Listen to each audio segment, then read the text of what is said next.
چکی چل رہی تھی، جھولا خود سے جھول رہا تھا۔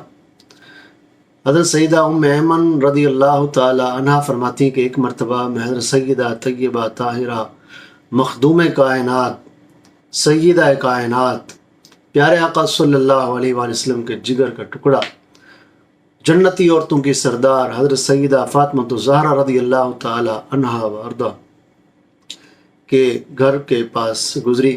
میں ان کے پاس جا رہی تھی، تو جیسے ہی میں ان کے قریب پہنچی، ان کے گھر کے قریب پہنچی، دروازہ کھٹکھٹایا، مجھے جواب نہ آیا۔ تو میں نے جب اندر کچھ جھانک کر دیکھا، کیا دیکھتی ہوں کہ چکی چل رہی ہے، جو پہلے زمانے میں پتھر کی چکی ہوتی تھی جو ہاتھ سے چلائی جاتی تھی، آٹا پیسا جاتا تھا اس سے، چکی خود بخود چل رہی ہے، اور امام حسن اور امام حسین رضی اللہ تعالیٰ عنہما جھولے میں سوئے ہیں، اور جھولا بھی خود بخود جھلایا جا رہا ہے۔ میں حیران ہوئی، پریشان ہوئی، یہ کیا ہو رہا ہے؟ اور دیکھا کہ حضرت سیدہ خاتون جنت رضی اللہ تعالیٰ عنہ آرام فرما رہی ہے۔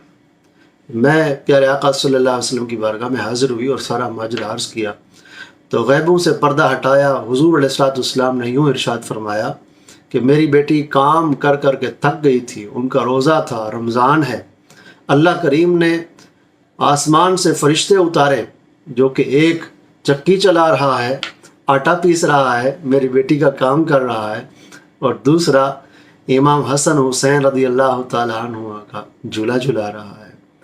یہ سیدہ خاتون جنت رضی اللہ تعالیٰ کی عظمت و شان ہے۔ آج 3 رمضان ہے، آپ کا یوم وصال ہے، کم از کم ایک مرتبہ ابھی صلو علی الحبیب صلی اللہ تعالی علی محمد درود پاک پڑھیے، اور ایک مرتبہ کلمہ طیبہ پڑھیے، اس سے پہلے بسم اللہ الرحمن الرحیم پڑھیے۔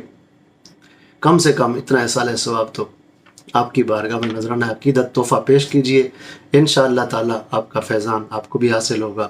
اللہ کریم اہل بیت کے صدقہ ہماری بے حساب مغفرت فرمائے، آمین بجائے النبی الامین صلی اللہ تعالی علیہ وآلہ وسلم۔